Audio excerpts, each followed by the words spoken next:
tenho 5 filhos, 4 filhas mulheres e um homem, padre, que hoje está com 22 anos e que nos finais de semana tem saído, bebido muito. E o final de semana, que era para ser um descanso e lazer para ele, tem sido de angústia e preocupação para todos nós, pois passo as noites preocupada, pensando onde será que ele está. E sempre, padre, ele pega o carro, dirige bêbado, e a cada dia que acordo de manhã e vejo que ele já chegou, dou graças a Deus, mas ao mesmo tempo tenho ficado muito preocupada com o futuro dele. Não sei como ajudar. Imagina, gente, hoje os nossos jovens estão começando a beber, adolescentes, né, muito próximos de nós. As nossas cidades muitas vezes não oferecem um lazer e acaba que a bebida se torna a única forma de diversão, né? É muito triste mesmo nos dias de hoje. E ter um filho de 22 anos nessa situação, minha filha, o que a gente pode fazer com essas pessoas? É levá-las a refletir a atitude que está tomando. Eu acho que toda conversão passa pelo conselho certo, né? A palavra certa, do jeito certo. A gente fazer o outro pensar nas escolhas que está fazendo, nunca com grito, com imposição, não. No momento que ele estiver sóbrio, você mostrar para ele que essa bebida prejudica a saúde. Você disse muito bem, né? O final de semana que deveria ser para descansar, acaba sendo de mais cansaço ainda. E isso vai acumulando, né? Vai acumulando. O cansaço vai ficando pior e a pessoa daqui a pouco começa a adoecer, vai perdendo a vitalidade muito rapidamente. Hoje nós temos jovens com 30 anos que já estão extremamente debilitados. Por quê? Porque começaram a beber com 15, 16. Então quando chega aos 30, o fígado já está destruído, né? O organismo já está cansado. Porque, minha gente, enquanto é jovem, talvez você não sinta, não perceba os malefícios que essas noites sem dormir causam, o que o excesso de álcool provoca, né? A falta de disciplina. O corpo responde e mais cedo ou mais tarde você vai ter que dar satisfações a este corpo. O que você está escolhendo fazer com a sua saúde hoje, mais cedo ou mais tarde, você vai ter que pagar. E às vezes não dá você não tem como pagar. A vida é ceifada muito cedo, a vitalidade vai embora muito cedo, e lamentavelmente os nossos jovens estão entrando desse contexto de destruição, né? Esse mundo diabólico, volto a dizer, onde o álcool tem sido socializado muito cedo, e infelizmente as pessoas estão perdendo mesmo a vida, estão sendo impedidas até de terem uma vida saudável, porque elas estrangulam essas possibilidades de diversão. Não tem muito o que fazer, né? Dentro das nossas cidades, muitas vezes o jovem ele não tem opção. E infelizmente falta nas estruturas da nossa cidade o incentivo ao esporte, por exemplo. Eu gosto de dizer isso sempre. E às vezes você tem aí filhos pequenos em casa que o testemunho dessa mãe pode lhe ajudar. Não espere o seu filho ficar perdido na vida. Comece desde pequeno a orientá-lo a ter uma vida saudável. Motive o seu filho a desenvolver alguma coisa no campo da música, a aprender um instrumento, a praticar um esporte. Padre, mas nós somos pobres. Hoje, nós temos muitas fundações. Lá na Fundação Dom Couto mesmo, fiquei tão emocionado quando vi, inclusive amanhã no nosso show, nós vamos ter a participação das crianças. Crianças da periferia de Taubaté. Todas elas, gente, uns toquinhos de gente, lendo partitura. Bonitinho demais. Cantando com partitura, cantando em inglês, cantando em latim. Fiquei vendo aquelas crianças, cada um tocando o seu instrumento, e são performáticas, elas dançam, tudo. Eu fiquei olhando para aquelas crianças e falei, meu Deus, se todo mundo tivesse a oportunidade, né, de num determinado momento da vida, ser tocado pela sensibilidade, pela arte. Eu olhei para aquelas crianças e vi muito mais esperança ali, sabe? De pensar que uma criança, quando ela é motivada a gostar do que é bonito, a gente tem mais chances de acertar com ela. Então, às vezes, nós crescemos e o outro não nos motiva a investigar o que é bom. Então, esse é um trabalho que nós precisamos ter como educadores, né? Como pais, você como professora, interferir no processo desses adolescentes, dessas crianças. O esporte também tem um poder muito grande. E aqui um apelo aos prefeitos, né? Que construam em suas cidades estruturas. Esse é direito nosso. Nós estamos pagando os nossos impostos, então nós gostaríamos que em cada bairro nós tivéssemos uma quadra de esportes, um professor que estivesse lá para, numa hora do dia, ou em alguns horários, a possibilidade de se ensinar um esporte a uma criança, é dar a ela a oportunidade de uma vida nova, de um futuro bom. Muitas vezes nós temos que lidar com um presente desastroso, é porque a gente não soube trabalhar no passado. Então, quem sabe, modificando o presente hoje, oportunizando a essas crianças um aprendizado, a arte, o esporte, a leitura, a gente possa então preparar um futuro um pouco melhor para elas. É o mínimo que a gente pode fazer, né? Naquilo que a gente, no espaço que nos pertencer, né? Às vezes eu não posso mudar o mundo, mas eu posso mudar o meu vizinho. Eu posso ter um pouco de atenção com aquele filho do meu vizinho que de repente está indo por um caminho desastroso, e quem sabe eu fazer ali a minha interferência, né? Começar a motivar essas crianças que estão ao nosso redor. 2 e-mails, minha gente, falando de perdas.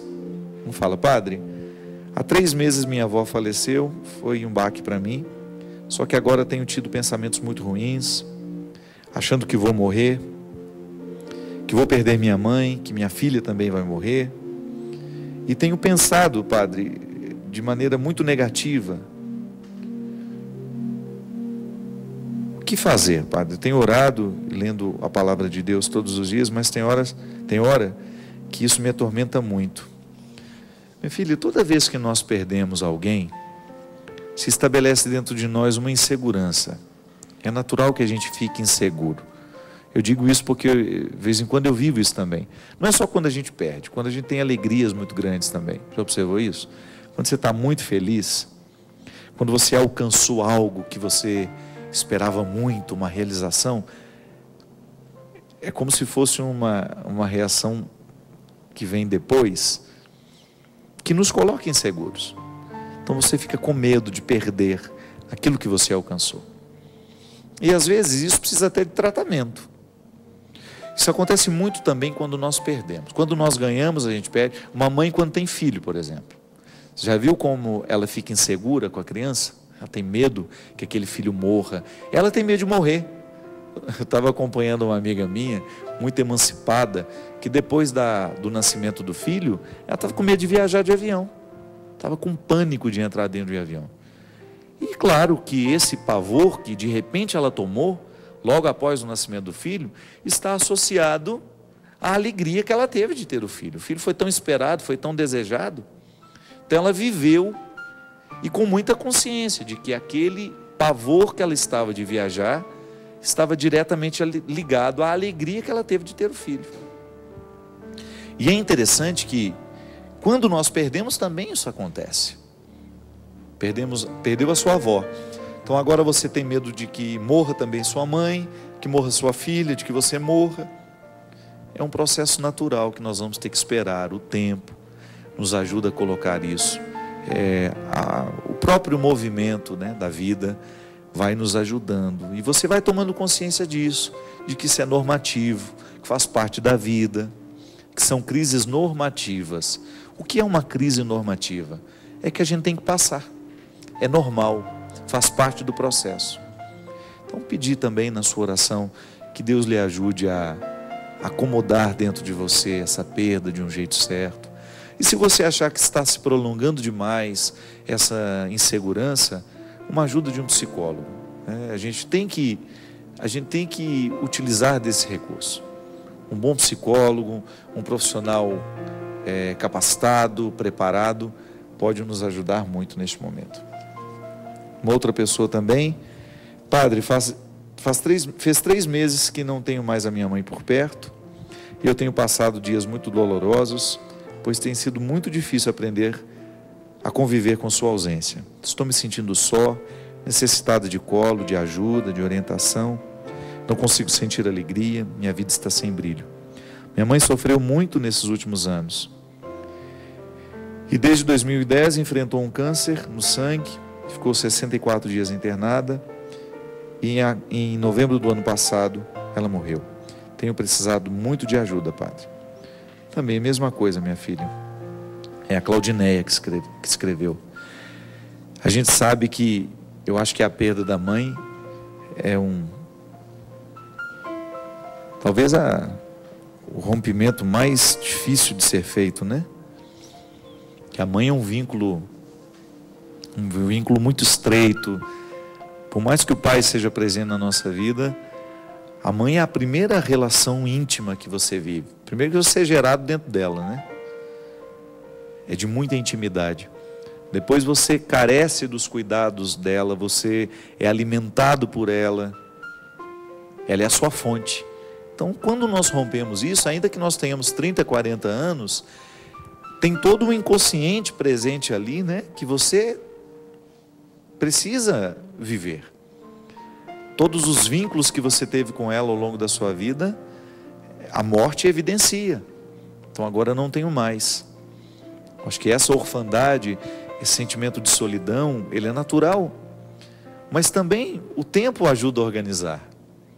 E volto a dizer, a gente precisa ter muita serenidade para entender o movimento das horas, minha gente. Às vezes nós queremos que as coisas fiquem como eram, né? Rapidamente, não é assim. Da mesma maneira como se eu corto a carne, eu preciso esperar pelo tempo da cicatrização. A vida tem a mesma regra. Então, quando nós somos feridos, quando alguém é retirado abruptamente da nossa vida, acidentalmente, né? Ou até mesmo no processo de morrer natural, nós sempre vamos sentir. É como se nós estivéssemos sendo cortados, e agora então iniciaremos um processo de cicatrização. Porque quando o outro vai embora, a gente tem que reestruturar os nossos espaços. Nós reestruturamos tudo quando o outro vai embora da nossa vida. Faz parte. Eu não tenho mais ele sentado à nossa mesa. Tem aquela música bonita, né? Naquela mesa está faltando ele e a saudade dele está doendo em mim. Já ouviu essa música? É linda. Fala justamente da ausência que o outro provoca em nós no momento que nós nos sentamos à mesa. Eu gosto sempre de dizer isso, que a mesa é um lugar que evidencia tudo, né? Evidencia o que a gente tem, porque ali sobre ela está o fruto do nosso trabalho. Na casa de quem tem muito dinheiro estão as comidas mais caras. Na casa de quem é mais simples estão as comidas mais simples, que custam menos. Elas revelam, a nossa mesa revela quem somos nós. Quando você vai receber uma visita, né? A mesa, aquilo que você colocou para o outro comer, revela o carinho que você teve em esperar por ele. Então a mesa revela o que a gente tem e revela o que a gente não tem. Ali eu identifico. E até mais do que ter, né, materialmente. Quando você senta à mesa, é impossível a revelação não acontecer. Nós olhamos uns nos olhos do outro e nós sabemos se a gente se possui ou não, se a gente se tem, se a gente pode contar com o outro, não é assim? Quando você sai para jantar com alguém que você ama, a mesa lhe revela se o vínculo continua existindo.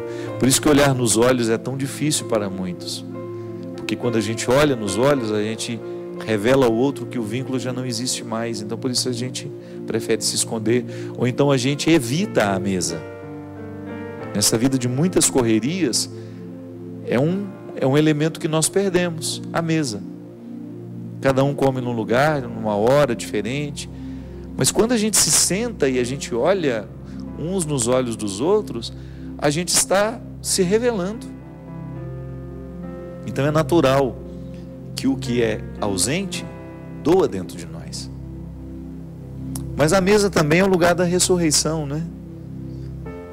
Foi numa mesa com os amigos que Jesus começou a nos ensinar o que é a ressurreição. Toda vez que vocês comerem este pão e este vinho em memória de mim, eu estarei entre vocês. O pão deixará de ser pão, será o meu corpo. O vinho deixará de ser vinho, será o meu sangue. Então eu continuarei entre vocês, no momento em que vocês partilharem o pão, no momento em que vocês estiverem juntos à mesa,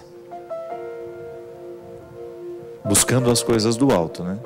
É por isso que a Eucaristia é, por excelência, o que há de mais alto na liturgia. É o lugar onde nós encontramos o que realmente nos eleva. Eu não posso alçar voo por minhas forças somente. As minhas forças ajudam, mas quem me leva adiante é o Senhor. E a minha participação na Eucaristia, ela me faz cada vez mais um filho do Altíssimo, porque a Eucaristia me configura a Ele. Quando eu comungo do corpo e do sangue, quando eu comungo da palavra de Jesus, eu me comprometo a buscar essas alturas. E o mais bonito, minha gente, eu começo a fazer da minha vida, da mesa que eu arrumo, né? Da maneira como estou com os meus amigos, uma maneira de viver eucaristicamente. A minha vida passa a ser eucarística. E esse é o desafio de todos nós. A Eucaristia de domingo, ela perpassa as nossas relações humanas. Então nós passamos a ser eucarísticos também. A gente se doa e a gente faz com que, nesta nossa doação, a gente motive o outro a buscar sempre o alto. Porque quando nós estamos empenhados na busca do alto, na busca de tudo que é nobre, certamente nós estamos vivendo as consequências da Eucaristia em nós. Não tenho dúvida disso. Quanto mais eu tenho Jesus no meu coração, muito mais eu tenho capacidade e desejo de buscar o céu. Queira também isso. Nunca é tarde para você reconhecer que você tem perdido tempo com o que é mesquinho. Nunca é tarde para você identificar que lhe falta um jeito eucarístico de viver. Conversão é isso. É a gente iluminar diariamente a nossa cabeça, os nossos pensamentos, os nossos sentimentos, e identificar qual é a verdade deles. O que nós precisamos fazer para que essa dimensão eucarística da vida tome conta de nós. E a partir disso, a gente ser sempre filho do alto, filho do céu. Essa é a nossa vocação. E mais que isso, é um direito nosso. Buscar as coisas do alto não é uma obrigação, é um direito de todos nós. E Jesus nos ensina isso, com seu jeito de viver, com seu jeito de ser, com o resgate que Ele nos faz diariamente, de nos retirar do lodo, do pecado, de tudo aquilo que é miserável, e nos colocar sempre numa perspectiva favorável que nos permita ver as alturas. Muito obrigado, Christian, pela sua presença. Deus nos abençoe. Deus abençoe a você, sua família, e que Ele nos conceda sempre mais o desejo de buscar as coisas do alto. Ele que é Pai, Filho e Espírito Santo. Amém. Até a semana que vem, se Deus quiser. Eu posso ir muito além de onde estou. Vou nas asas do Senhor. O teu amor é o que me conduz. Posso voar e subir sem me cansar, ir pra frente sem me fatigar. Vou com asas como águia, pois confio no Senhor.